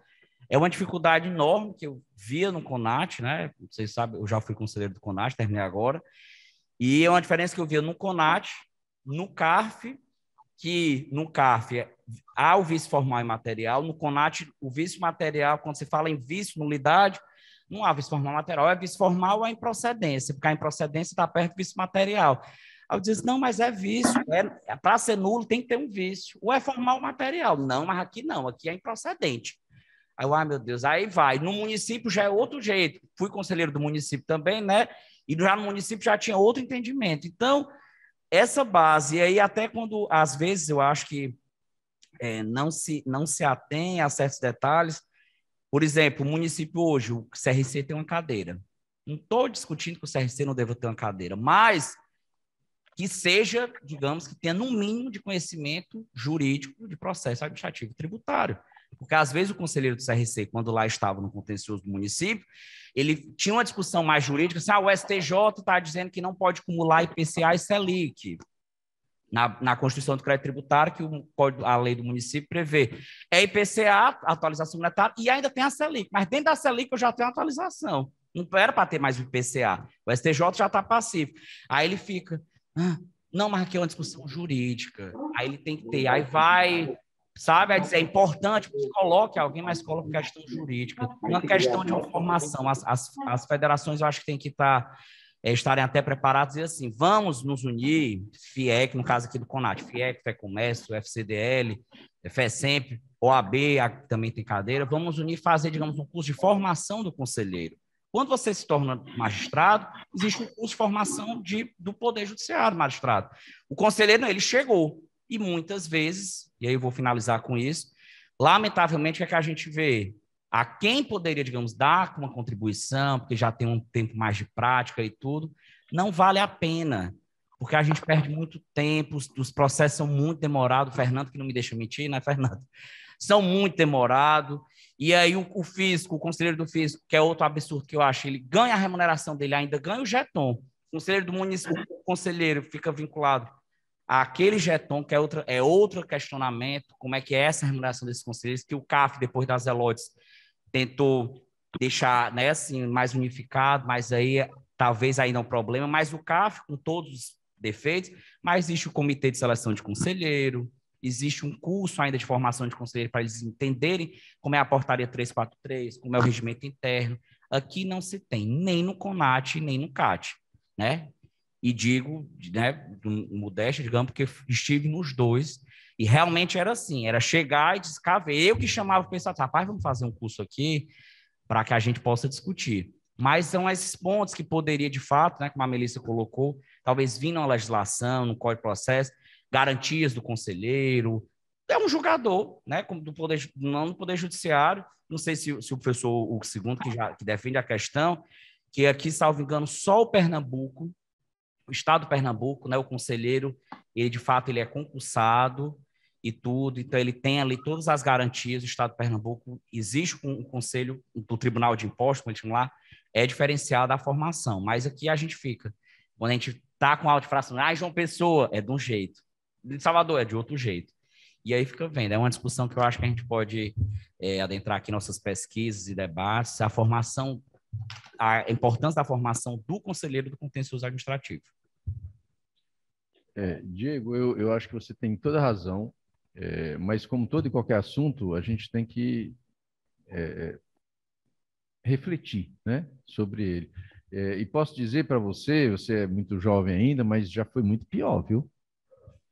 Já foi muito pior, tá? Foi muito pior. Hoje a gente vive num momento até bom, perto do que já foi.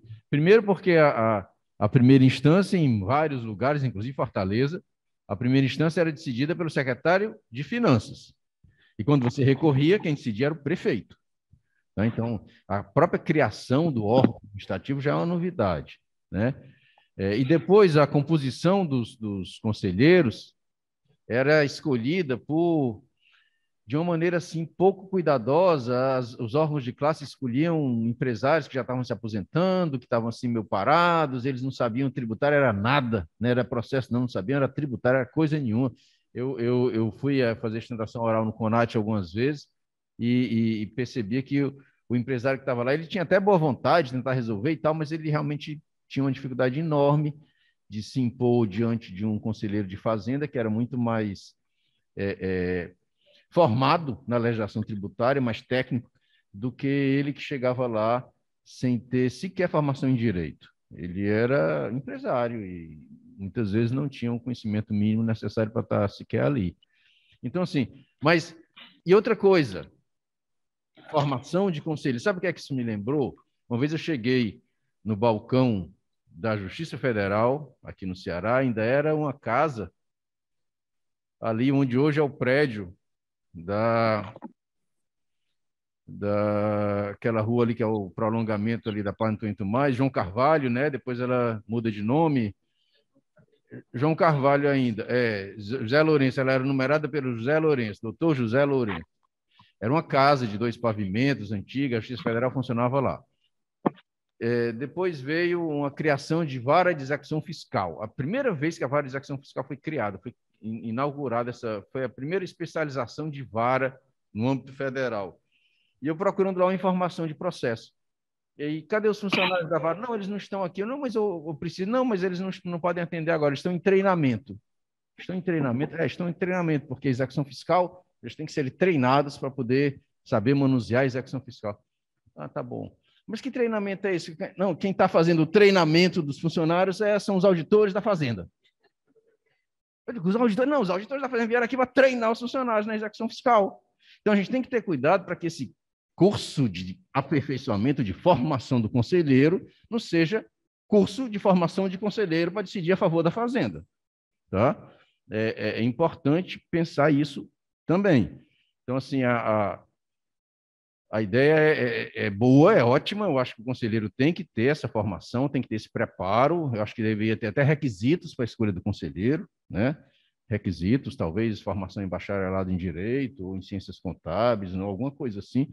Teria que haver esses requisitos e depois dos requisitos um período de formação, de adaptação na condição de conselheiro.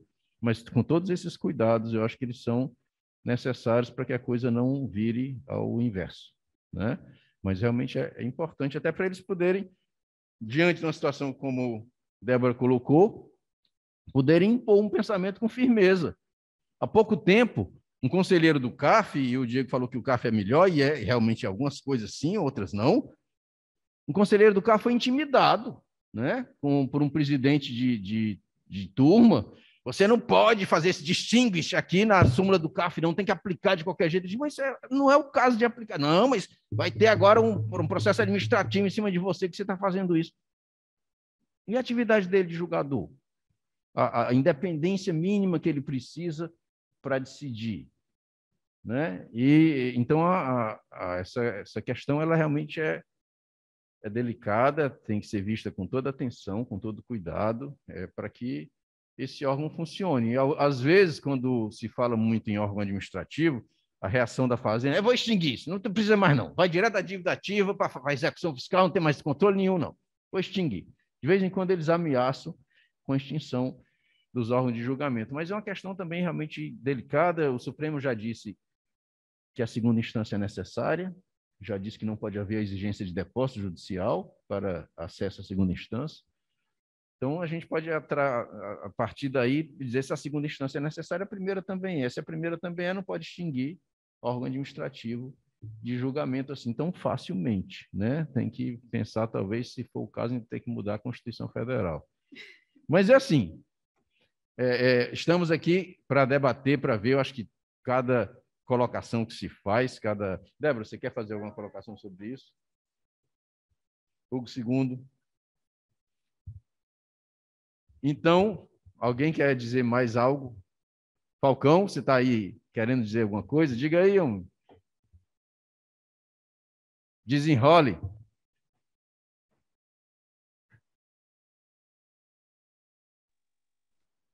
Schubert, posso? Só um minuto, Hernandes. Por favor, diga, Falcão. Eu estava só aqui ouvindo atentamente as palavras do Diego, né? E vendo o quanto realmente os conselheiros da Secretaria da Fazenda, e até semana passada, em sala de aula, comentei exatamente sobre isso, os conselheiros classistas, né? A preparação é muito crua, né? Muito crua. Você chega totalmente despreparado, né? E começa a discutir assuntos cuja repercussão podem ser gravíssimas, né? Gravíssimas mesmo, porque o processo ele foi julgado procedente ou parcial procedente e tendo principal no crédito tributário, ele vai para o crime contra a ordem tributária. Ele vai responder um processo penal. É uma função de muita responsabilidade. Não pode ser julgado de qualquer forma. Tem que ter uma responsabilidade muito grande, muito grande. Você não pode ler só o processo que você vai relatar. Você tem que estudar todos os processos do dia, caso você queira realmente fazer um trabalho de responsabilidade. E isso, infelizmente, muitas vezes não acontece, né? Por conta de ter várias funções, né? O CARF não, o CARF, o conselheiro classista agora, ele é exclusivamente conselheiro do CARF, ele não pode exercer a advocacia nesse período, né? Então, o que não acontece nos outros tribunais, né? Desculpa. Pode falar, Débora, você. Eu queria só registrar e agradecer também a presença do Dr. Fernando Falcão, do Dr. Pada. Eu fiquei muito feliz de vê-los aqui. E eu concordo, Dr. Fernando. E enquanto contribuinte, eu falo que me preocupa mais ainda é ver que muitos conselheiros sequer escrevem seus votos, né? Eles têm os ghostwriters dele, que eles... os advogados que trabalham para eles, enfim, que a gente vê muito isso. Então, assim, eles estão lá unicamente de corpo presente, que chama, né? Hernandes, você queria falar alguma coisa? Eu queria que vou ser breve, mas preciso dizer isso. Primeiro, é sobre o que eu falei para o professor Hugo II, é para dizer exatamente que ele faz hoje o papel que fez Alfredo Augusto Beck, que era considerado o caçula dos tributaristas, e estava no auge, a ponto de ser consultado pelo próprio Rubens Gomes de Souza enquanto fazendo o CTN. Foi essa imagem que eu quis dizer da juventude do professor Hugo. Mas estou lhe devendo a pergunta, e esta será feita da seguinte maneira. Dessas monstruosidades que tem no direito tributário brasileiro, e a gente se agarra com ela todo dia e não pode fazer nada, felizmente eu quero ressaltar, estamos agora discutindo fatos concretos. Aqui eu estava vendo a lei do ITBI, já que se falou em prefeitura, a lei do ITBI em Fortaleza diz a alíquota do imposto é 3% sobre o valor do negócio lá, não interessa como seja. Agora, se você pagar adiantado, é 2%. Isso eu nunca vi nem em referência doutrinária de um absurdo desse. Por quê? Porque as outras coisas, as outras consequências, se não pagar no prazo, tem a multa, etc, etc. Agora, como poderia uma lei dessa não ser discutida, não ser atacada por todos os estudiosos, quando o próprio artigo diz a alíquota é 3%, agora se você pagar adiantado é 2%. E quem é que pode pagar adiantado? Bom, isso é um modo de forçar a pessoa a pagar até o que não deve, porque senão vai para 50% a mais só pelo simples fato de não quis ou não pôde, como disse a doutora Débora, e deixei para pagar quando for na hora própria que a decisão do Supremo autoriza, que é quando vai fazer o registro. Esta é uma pergunta ao mesmo tempo e uma constatação. Hernandes, a ideia, inclusive, é de questionar a validade dessa variação da alíquota em razão simplesmente do tempo, né? Ela implica numa multa de mora, né? No acréscimo em razão da data. E uma forma de burlar o entendimento de que o fato gerador do imposto é no momento do registro imobiliário, porque se eu pago antes, eu pago menos. Então, está me obrigando a pagar antes do fato gerador, uma forma de exigir o pagamento antes. Mas, bom, como você disse, é uma questão a ser examinada, professor segundo. Eu ia dizer que, em princípio, o fato de haver uma redução pelo pagamento antecipado, por si só, não é ilegal. O IPTU, por exemplo, tem. Eu estou até dentro da minha mochila com o meu boleto para fazer o pagamento. Do IPTU, que se pagar a parcela única, de maneira integral, tem um desconto. Reduzir o alíquota ou dar um desconto, reduzir base de cálculo, são maneiras diferentes de, na mesma equação, chegar no mesmo resultado, que é de reduzir o valor devido. Agora, ele tem razão, eu não estou dizendo isso para contestar a sua irresignação, não, doutor Hernandes. É só para dizer que, no caso do IPTU, o fato gerador já aconteceu.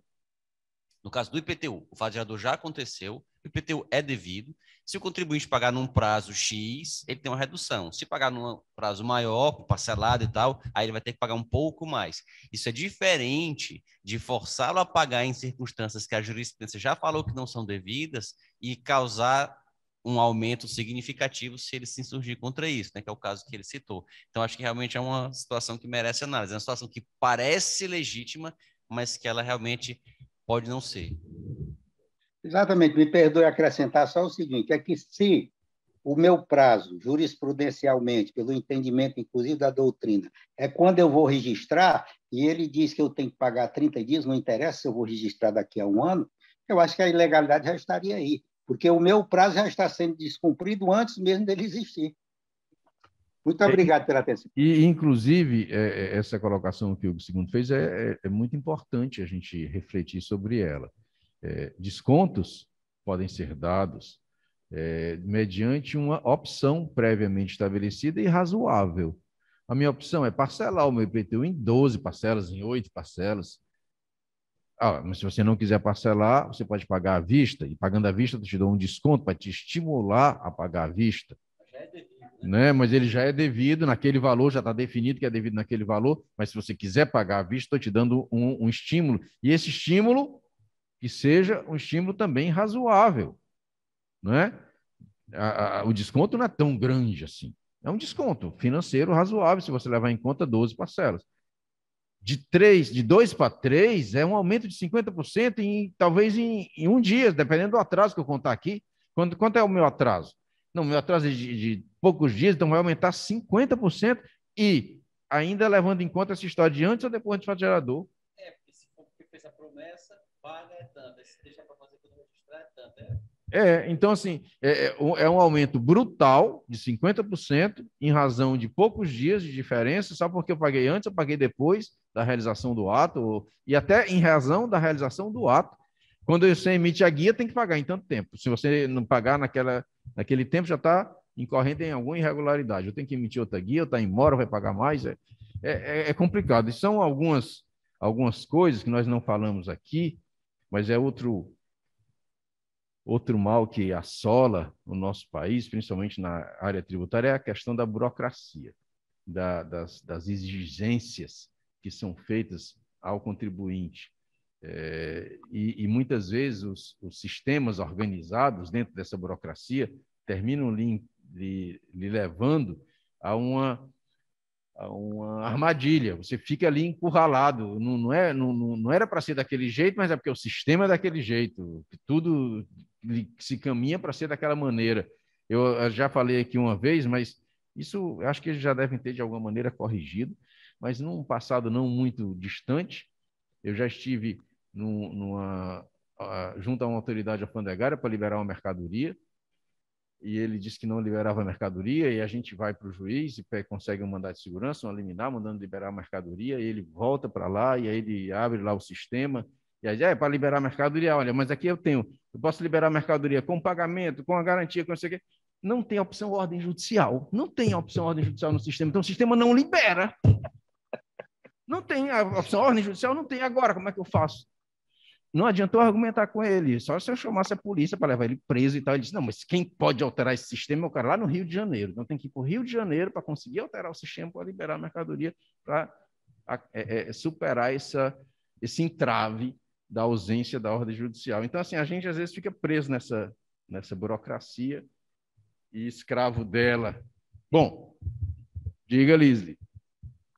Eu queria, digamos, aproveitar 6 conselheiros aqui, mas para ouvir também a opinião de vocês a respeito, porque quando a gente pensa em resgatando essa questão da qualificação dos nossos julgadores, e o que eu digo aqui não só a julgadores administrativos, provenientes de tal federação ou de tal conselho de classe, etc., mas também a julgadores judiciais. Já tive até a oportunidade de conversar na nossa disciplina da UFC, né, sobre o que motivam as decisões, né? E essa formação dos julgadores, eu fico muito reflexiva a respeito, porque, às vezes, e aí eu faço a menção ao artigo do CPC que a Débora citou, e você disse que é óbvio, você disse que é óbvio no seu livro. E o que é óbvio? Porque, às vezes, o que é óbvio, e eu não vou dizer que eu não reconheço a obviedade daquele dispositivo, eu reconheço, mas, às vezes, o que é óbvio para a gente, para quem está trabalhando há 20 anos proferindo decisões, não é mais tão óbvio. E aí, a forma como os processos passam a ser vistos por esses julgadores, depois de N anos, fazendo aquela mesma coisa, será que ainda é da mesma forma como ele entrou? Será que depois de anos a meta do CNJ ou a necessidade de resolver processos cumulando com a advocacia ou com a necessidade de cumprir a meta do CARF para receber salário? Será que no final das contas esses processos não se tornam mais um número?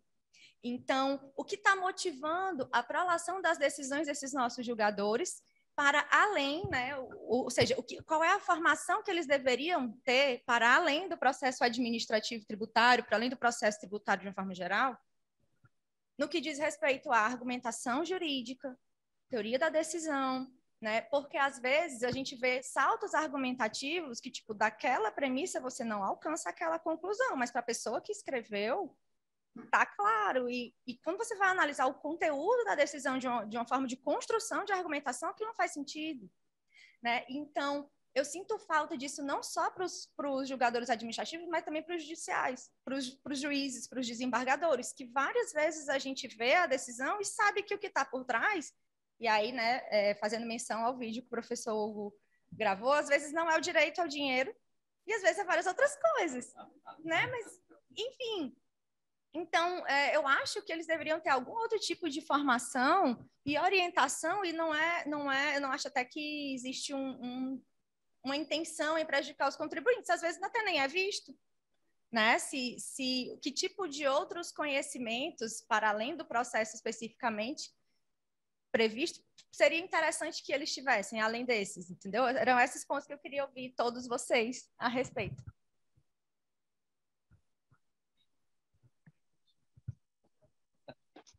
Vamos começar pela Débora, então, né? Por favor, Débora, só alguma coisa aí, não? Professor Schubert, eu preferi que o senhor falasse. Liz, eu comecei minha fala de hoje perguntando para que serve o direito. Então, a base tem que ter. Se nós nos deixarmos ficar presos a esses tratamentos casuísticos, uma coisinha aqui, outra coisinha ali, porque está escrito ali, a gente se perde. Se perde, vai chegar a conclusões terríveis, conclusões que negam as premissas, negam a estrutura lógica do ordenamento. Então, nós temos que estar diante da visão da estrutura lógica. Então, a gente vai ter que estudar filosofia? Talvez. Filosofia, teoria geral do direito, para poder ter a base, para poder plantar nessa base sólida, os fundamentos das nossas decisões, das nossas condutas. Aí a gente vai buscar na norma algo que vamos chamar assim, dê sentido, seja lógico, seja decorrente dessa base. Se a gente vier de cima para baixo e vai atrás daquelas letrinhas lá do artigo tal, a seção tal, se perde e não chega na base, pelo contrário, vai chegar numa conclusão completamente diversa. Mas isso é muito mais amplo, isso está na faculdade de Direito. Hoje, a faculdade de Direito não está formando os alunos dessa forma. Você chega na faculdade de Direito e eles estão preocupados com a nota de aula do professor, qual dos itens da nota de aula vai cair na prova e como é que ele vai sair naquela prova. Só está preocupado com isso. E naquela disciplina, se aquela disciplina fosse misturar com outra, se o professor daquela for fazer pergunta, não, professor, isso é de outra disciplina, vamos falar sobre isso aqui mesmo, não vamos... e qual é a nota de aula que tem aqui hoje para decorar essa nota de aula para saber como é que eu faço a prova.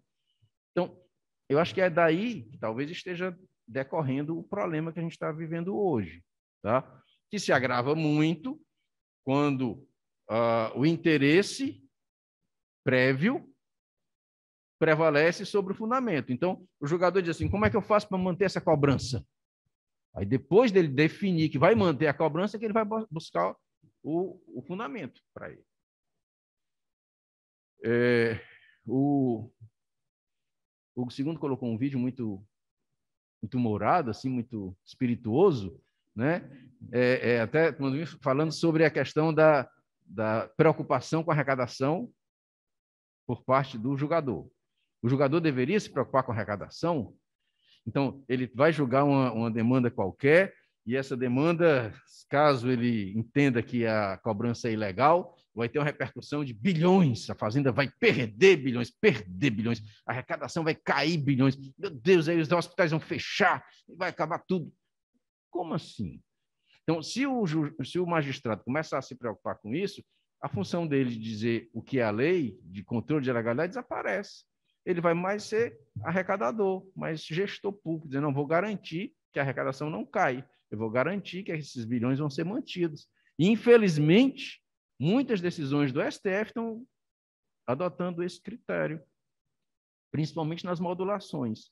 Aqui eu não vou entrar nem na discussão do mérito, que algumas delas eu não entendo como é que eles conseguem decidir daquela forma, para manter a cobrança. Mas, além disso, nas decisões que eles não conseguem julgar a favor da Fazenda e julgam a favor do contribuinte, tudo bem, o contribuinte tem razão, mas só daqui para frente. Só daqui para frente? Só daqui para frente. O que passou, não pergunte, não, que eu não vou mandar a Fazenda devolver, não. Ah, mas já fazem 10 anos que ele cobra, eu vou pedir pelo menos os últimos 5. Não, só daqui para frente, a modulação é só daqui para frente. Aí isso começou a ganhar corpo, as pessoas começaram a aceitar. Aí daqui a pouco vem... Não, esse aqui, só a partir de janeiro de 22 que você pode cobrar. E ele, embora tendo decidido no começo de 21, deu quase um ano para a Fazenda corrigir a questão do DIFAL. E a Fazenda não corrigiu, e está cobrando DIFAL, e está dizendo descaradamente que não é aumento. Não, não é aumento, o contribuinte já está pagando isso faz tempo. Ele já sabe, não tem surpresa, princípio da não surpresa. Não, isso aqui é só um ajuste de alíquotas, isso aqui não é aumento, está sendo cobrado. Então, vale o default. E aí depois vem o ICMS da energia. Aí diz assim, não, o ICMS da energia realmente vão ser bilhões e bilhões, é um dinheiro que o Estado não pode perder. Menino, conserta tudo, aí arrecada, se equilibra até 24. Só a partir de 2024 que não pode cobrar mais 30%, 28% sobre a energia elétrica. Como assim? Se os julgadores passam a adotar como critério de aplicação de suas decisões a perda arrecadatória, a legalidade vai para o espaço, destrói, implode. Então, não interessa mais se é válido, se não é válido, se tem lei, se não tem lei. O que interessa é que a Fazenda não pode perder. Se a Fazenda não pode perder, então pode tudo, né? Se ela pode tudo, a lei não vale muita coisa. Então, são essas distorções que a gente, às vezes, só consegue enxergar se a gente voltar, der uns passos para trás e voltar para as premissas básicas de orientação. Para que serve o direito? Para que serve o judiciário? Para que ele está lá? Ele se confunde com o agente arrecadador, ele se confunde com alguém que tem que planejar. Aí vem o ministro da Economia e diz, caiu um meteoro na Terra, vai destruir tudo com a história dos precatórios, eu não sabia. Vai olhar o orçamento da União, tem lá a previsão. Todas as demandas judiciais estão lá previstas, com os bilhões lá, tudo previsto. Ele sabe que se perder aquela demanda, vai ter aquele bilhão todo para ele pagar. Está tudo lá previsto. O orçamento da União se assemelha a um balanço de uma grande empresa, não tem todas aquelas previsões lá das possibilidades de perda. E ele dizer que não sabia que o meteoro vai cair. Então, assim, a gente não pode se deixar levar assim por essa coisa do momento. A gente tem que estar sempre voltado para a base, para a sustentação. Para que é que serve aquilo? Né? A ideia de direito e dinheiro, um trocadilho que meu pai fez muito tempo, e o segundo repetiu com humor no vídeo que ele fez, é engraçado, mas é triste. É algo ruim, algo que a gente ouve e sabe que é verdade, mas por que é assim? Por que tem que ser assim? Diz assim, não, mas é natural que seja assim. Mas será que é natural mesmo que seja assim? Será que deveria realmente ser assim? Será que não tem outro caminho, outra forma da gente pensar a conduta do agente público da Fazenda, de ter um mínimo de compromisso? Né? Uma vez eu já tive chance de dizer para uma autoridade da Fazenda que ele estava, porque a lei, não sei o quê. Doutor, o senhor só está nesse cargo porque tem uma lei dizendo que o senhor é chefe desse cargo. Se a gente não vai aplicar a lei, então o senhor não é mais nada. Acabou-se aqui a discussão. Se a lei vale alguma coisa, ela tem que valer para todos os efeitos, para todos os lados, do jeito que ela é feita, a estrutura do ordenamento. Então, assim, a ideia é essa, a gente tem que estar sempre procurando lembrar isso, tem que estar sempre trazendo isso à tona, principalmente para os jovens, para aqueles que estão agora entrando na faculdade, para aqueles que estão agora se deparando com o direito, para aqueles que estão agora se preocupando com isso, para que eles não se deixem emaranhar por essas picuinhas, esse caso a caso, essa historinha aí, essas normas, esse excesso de norma que a gente tem, e termine se perdendo e perdendo o fio da meada. Né? Então, a ideia, eu acho que, não sei se eu consegui dizer o que a Lise perguntou, o que é que ela quis tratar, mas pelo menos é mais um desabafo meu hoje. Eu queria fazer um breve comentário a respeito do que a Lise disse. Ela disse que é óbvio, mas às vezes para o julgador pode não ser, porque ele está há muitos anos fazendo aquilo. Você tem toda a razão, e tristemente, o 489, parágrafo 1º, e os seus incisos, que foi o dispositivo em torno do qual eu fiz essa afirmação, eu acho que cada um daqueles incisos a gente encontra uma série de decisões do STJ do sentido contrário, anteriores ao CPC. Então, o CPC veio dizer aquilo exatamente porque a jurisprudência fazia. Mas se, por exemplo, você lê aquele artigo para uma pessoa que não é do direito, se você lê aquele artigo para uma criança, para um adolescente, ela vai rir. Ela vai rir porque ela não está dentro daquele contexto do que já vinha aplicando aquilo há muito tempo. Agora, um aspecto que eu queria destacar é o seguinte: a gente está diante de um problema sistêmico. complexo. Complexo não no sentido de ser complicado, mas no sentido de ter múltiplas causas e formado por múltiplas partes que interagem umas com as outras. Então, o todo é sempre maior do que a soma das partes. Então, não tem só uma solução assim, simplória, faz assim que resolve.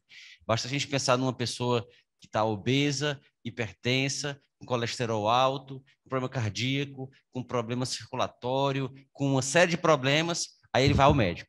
O que eu faço? O médico não vai dizer, não, é só parar de comer sal. Não, parar de comer sal é uma das coisas que ele vai ter que fazer, mas ele vai ter que fazer várias, porque são vários problemas que estão ali interligados. Respeitar os precedentes talvez fosse uma medida importante, porque, como a Débora destacou, levaria a menos processos no judiciário, levando a menos processos no judiciário, daria aos juízes tempo para eles se dedicarem melhor e não verem um processo com essa pressa, com essa produtividade que foi mencionada por você. E os próprios julgadores administrativos teriam também menos processos para julgar, porque aqueles em torno dos quais já há precedente, eles não teriam que se preocupar, bastaria aplicar o precedente. Então, nesse caso, talvez aí a solução fosse indicada, que a Melissa disse, de ter uma legislação nacional que clareasse para aqueles que querem a lei expressa a possibilidade e a necessidade de respeitar o precedente. Embora isso seja sempre uma faca de dois gumes. Se a gente sempre quer uma norma expressa para tratar do assunto, a gente vai ter como aquela questão da cabeça da hidra, que a pessoa corta uma e nascem duas, corta duas, nascem quatro, e assim vai multiplicando. As lacunas são assim. Se a gente tivesse uma norma dizendo que as pessoas podem vir para a reunião do Instituto dos Sete, que começa às 9h30, ninguém tinha dúvida, todo mundo vinha e tal. Aí se a gente colocasse, não, mas vamos esclarecer aqui que as pessoas podem vir vestidas adequadamente. Ah, mas o que é adequadamente? Qual o traje? Alguém ficou com dúvida. Qual o traje que eu vou? Se não escrever e você não sabe, pode ir de biquíni? Não tinha problema não se quisesse, mas será que a pessoa vai ficar com essa dúvida? Aí, não, vamos escrever então, que tem que ser o traje e tal. Ah, mas colocou o traje tal, colocou a cor. Quanto mais a gente esclarece, mais surgem dúvidas da tal interpretação a contrário senso.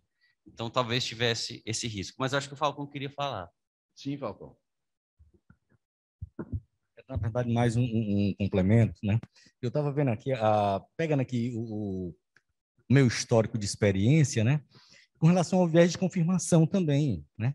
Entra muito disso. Então, assim que você entra na fazenda, você passa por um treinamento, como auditor fiscal, você passa por um treinamento. Então, eu fui trabalhar num posto fiscal, em Campos Sales, né? E com pouco tempo eu assumi a chefia. Era onde passava a ambulância? Era. Exato.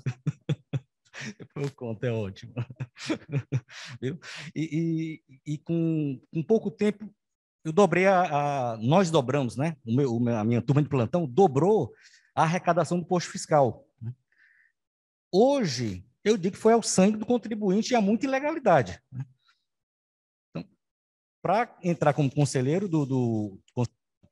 como julgador de primeira instância, na semana eu estava fiscalizando e lavrando auto de infração.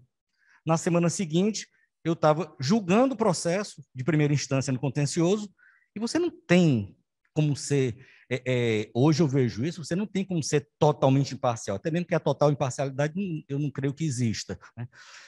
Mas você é levado, eu peguei um processo, eu disse, rapaz, esse cara aqui, eu sei que isso aqui é um 71, esse cara. E você já vai com a cabeça já afirmada que aquela empresa ali, ela está ali para sonegar. Você não consegue ver nulidade, você não consegue ver improcedência, e você está certo que está julgando na maior imparcialidade do mundo. Tem todo esse aspecto também, né? Fora, claro, o trabalho tem que ser da base, lógico, concordo plenamente, mas tem também os viés que tem que ser analisado também, né? Só isso mesmo.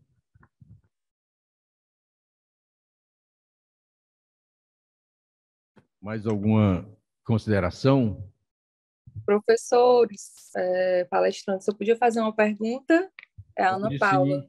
Pode sim, Ana Paula. Vou ligar aqui a câmera. Primeiro, bom dia a todos e a todas.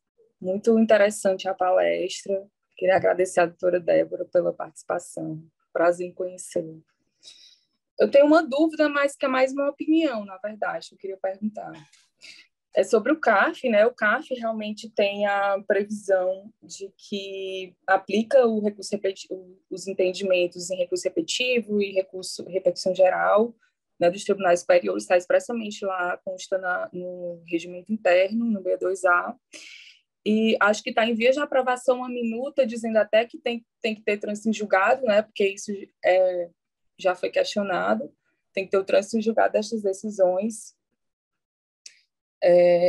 Mas eu queria saber assim, uma opinião sobre se, na eventualidade de passar, de existir no âmbito do CARF uma previsão de rito do repetitivo no CARF, ou seja, os enunciados da Câmara Superior, né, teriam maior eficácia, maior efetividade, para que fossem aplicados pelas turmas, e, de repente, por lei, né, para ser aplicado pela Receita Federal, no âmbito das DRJs, no âmbito da fiscalização mesmo, seriam precedentes também mais qualificados, um rito específico, mais ou menos como é feito, na verdade, como é feito no STJ, né, no STF, precedentes qualificados, com quórum específico. Se os senhores e as senhoras teriam alguma opinião, uma opinião sobre isso, sobre essa previsão. Muito obrigado, Ana Paula, pela sua observação. E eu diria que seria saudável, sim, se houvesse essa elaboração de precedentes vinculantes pelo CARF. Não me parece que sejam necessários, ou que seja necessário expressamente atribuir força vinculante a esses precedentes. Parece-me, pessoalmente, que se o CARF, pela Câmara Superior de Recursos Fiscais, firmou um entendimento que já se pode dizer que é o entendimento que prevalece no CARF, às vezes acontece de uma Câmara decidir de um jeito, outra decidir de outro e tal, a questão ainda não está definida, não seria o caso. Mas se já há definição no CARF, me parece que isso já seria suficiente para, pelo menos, as DRJs passarem a seguir esse entendimento, por uma questão de respeito e integridade ao próprio órgão a que elas fazem parte, à própria entidade a que elas fazem parte, ao próprio ministério a que elas fazem parte, à administração a que elas fazem parte. Mas isso não acontece. Se o CARF tem decisões que confirmam o auto de infração, a DRJ até se dá o trabalho de citar várias. Cita doutrina, se for favorável também, cita tudo. Agora, se o CARF tem várias decisões contrárias àquele auto de infração, o julgador, a DRJ, cita o artigo 100 do CTN, que fala quais são as normas complementares da legislação tributária, dentre as quais estão as decisões administrativas, as quais a legislação dê força vinculante. Não tem força vinculante essa, então ela não é da legislação, então desculpa totalmente. Porque ela não faz parte da legislação tributária, no termo do artigo 100, eu ignoro. É o que as DRJs fazem. Então, se houvesse a prolação de súmulas vinculantes, precedentes vinculantes pelo CARF, isso acabaria. Até agora, o CARF até tem editado algumas súmulas, mas elas, até onde eu sei, as súmulas que o CARF tem editado são súmulas apenas para confirmar entendimentos favoráveis à fazenda. Mas se ele ampliar essa prática internamente para levar que não se autuem contribuintes ou que as decisões não passem da primeira instância, isso também contribuiria para a redução da litigiosidade, com certeza.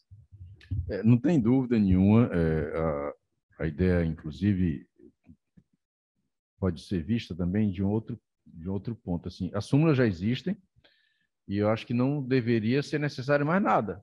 É a súmula do CARF? Cumpre a súmula do CARF. Ela pode ser confirmatória de cobranças, de vez em quando sai uma afastando cobranças. É a súmula do CARF, o entendimento do CARF. A gente tem que se preocupar com o entendimento, com a formação desse entendimento. Mas uma vez formado, sumulado, ele deveria vincular mesmo. Deveria vincular mesmo, porque, afinal de contas, é o órgão que tem competência para dizer, no âmbito da administração tributária federal, dizer o direito no entendimento da administração. É a última instância do certo e do errado na administração federal. O problema é que essas súmulas não são vinculantes, mas são. Como? Por um despacho do ministro da Economia. Então, o ministro escolhe as súmulas que ele quer tornar vinculantes. E é dita essa coisa. Ele escolhe aqueles que quer tornar vinculantes.